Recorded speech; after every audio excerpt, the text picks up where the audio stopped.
안녕하세요. 김상순입니다. 지난 3월 16일이죠. 꾀이조성의 꾀양시에 있는 꾀양 일중이라고 하는 고등학교에서 우선 대학 입시에 바쁜 고3 학생들을 먼저 등교를 시켰습니다. 이 뒤를 이어서 중국의 각지에 있는 학교에서 주로 중3과 고3 위주로 개학을 했다가 점차 전 학교들이 개학을 하고 있습니다. 영상을 보시죠.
중국도 대학 입시가 아주 중요합니다. 인구도 많다 보니까 경쟁도 치열하고요. 방학 내내 집에만 있던 학생들이 대부분은 친구들을 만나 놀 생각이 아마 개학이 기다려지겠지만 학생들보다도 더 개학을 기다리는 건 아마도 학부형들이 아닐까 생각이 됩니다. 영상을 한번 보시죠.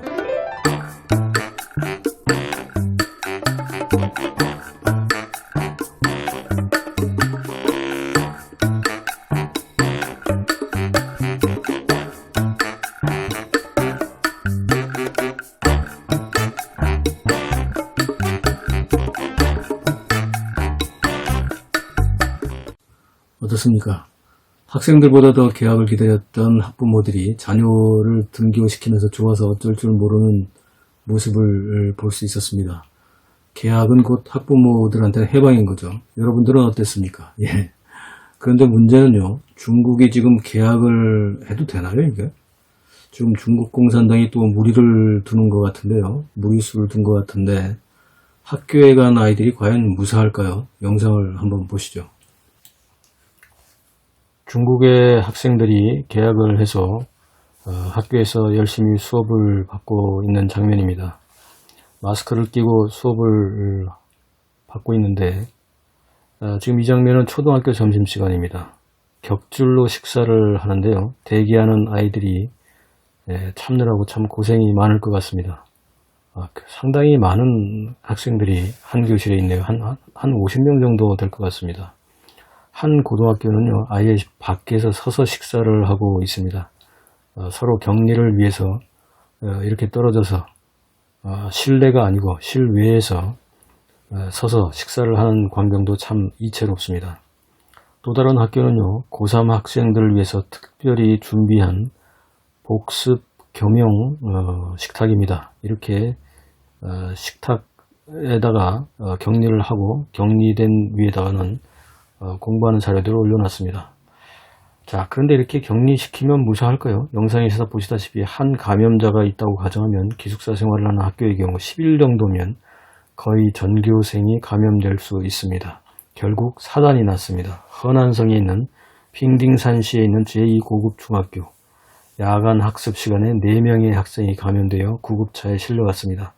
아이들 등교가 아니라 살인을 하는 것이라면서 학부모들이 폭발을 했습니다.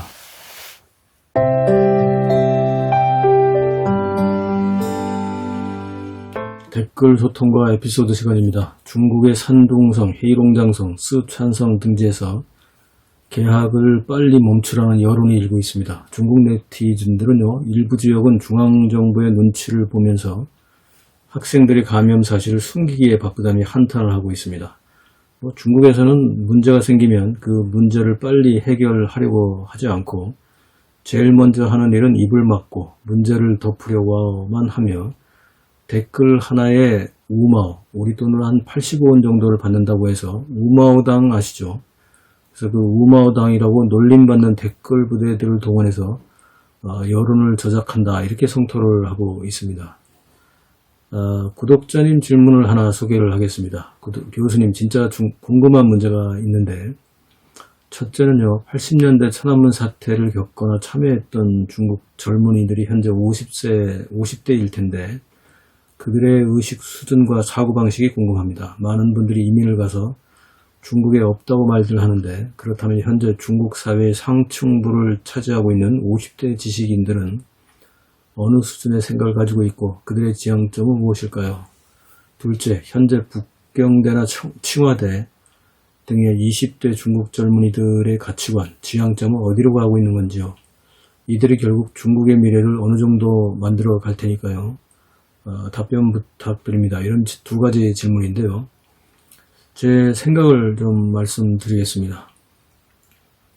첫 번째 질문인 지금 중국 사회의 상층부를 차지하는 50대와 60대들은 진정한 지식인들이라고 하기보다는 공산당 당원들로 좌파 어용 관변 지식인들에 불과합니다. 어용이자 관변 지식인들이죠.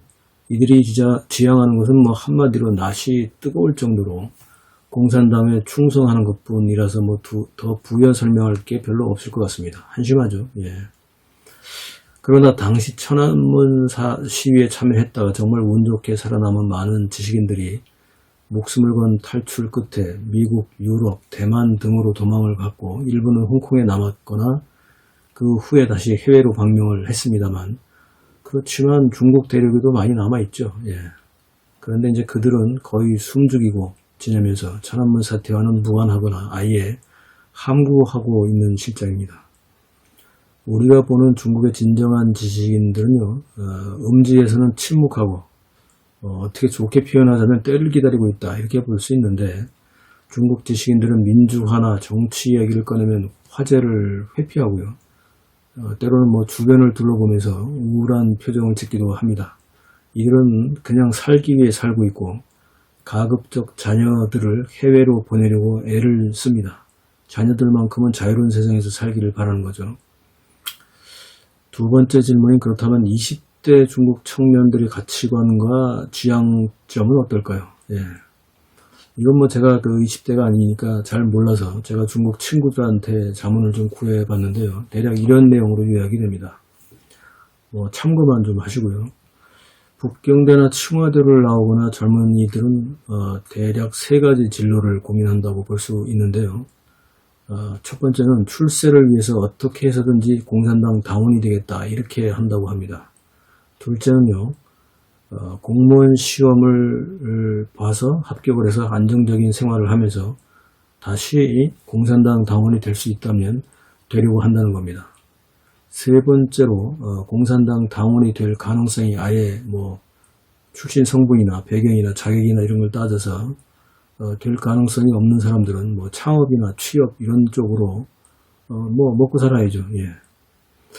중국의 미래가 젊은이들에게 달렸다고 하기에는요, 지금의 젊은 세대는 금이야 오기야 귀하게 자란 1세대 1자녀 세대라서요, 자기밖에 모르는 이기주의자들이다 보니까 사회나 세상의 개혁 이런 것에 자신을 희생해야 하는 일에 대해 무관심하거나 우리가 생각하는 것과는 많이 다르다고 평가가 됩니다. 중국 공산당의 우민 정책이 아직도 활개를 펼치고 있는 것도 암울한 기성세대와 희망 없는 젊은 세대들 때문이다 이렇게 말을 하는 것도 일리가 있어 보입니다.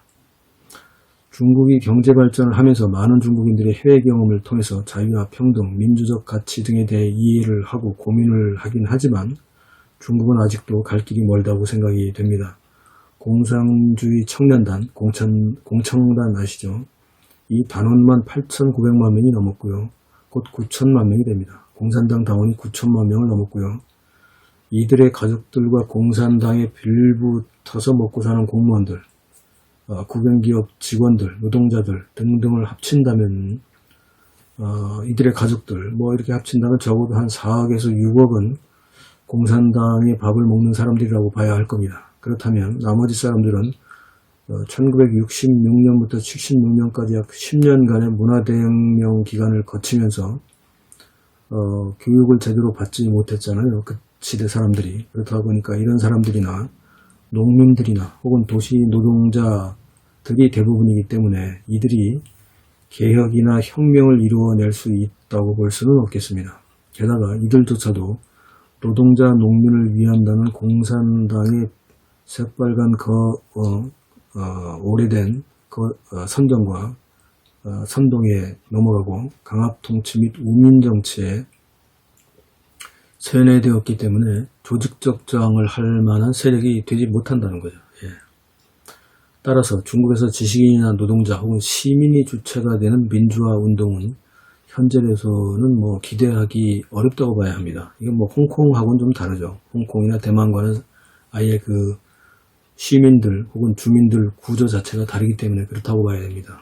그렇지만 제가 볼 때는요, 크게 두 가지 방향에서 공산당의 체제 위기가 앞으로 예상이 됩니다. 첫째는요, 내부의 위기인데 생존에 위협이 되는 사건들이 발생한다면 뭐 얘기가 좀 달라질 것 같습니다. 이를테면 우한 폐렴과 같은 대규모 전염병 위기나 심각한 경제 위기, 혹은 계속 거론되고 있는 샨샤댐 붕괴와 같은 심각한 재난 위기가 발생한다면 공산당의 체제 위기는 순식간이 될 수도 있습니다. 경제의 급속한 발전도 위기가 될 수 있고 경제의 급속한 퇴보 역시 공산당에게는 양날의 칼이 될 수 있습니다. 그러나 경제의 급속한 발전은 이제는 뭐 기대하기가 어려워 보입니다. 개인적으로 볼 때. 둘째는 외부로부터의 위기입니다. 이번 우한폐렴 사태로 인해 발생될 가능성이 높은 요소로 큰 피해를 입은 나라들이 중공에게 피해 배상을 요구하고 경제적, 안보적 위협을 가하여 중공을 고립시키는 거죠. 이런 사건들이 일어날 수 있다는 거죠. 뭐 이미 아시다시피 미국과 유럽이 선두에 서고 인도와 피해를 입은 기타 국가들이 뒤따른다면 중공에 표받친 아프리카나 기타 작은 국가들이 아무리 중공이 돈을 주고 지지를 한다고 해도 중공은 국내외에서 체제 존속의 위기를 맞을 거라 전망이 됩니다. 이미 뭐 이런 움직임이 시작되고 있죠. 그런 의미에서 우한폐렴 사태는 공산당이 숨겨야 할 여러 수단을 동원해서 잠시 표면적으로 안정화시킨 것처럼 보이기는 하지만 계속해서 우리가 주목할 필요가 있습니다. 우한폐렴 이후의 많은 변화를 그래서 더 지켜봐야 합니다. 다음 시간에 뵙겠습니다. 감사합니다.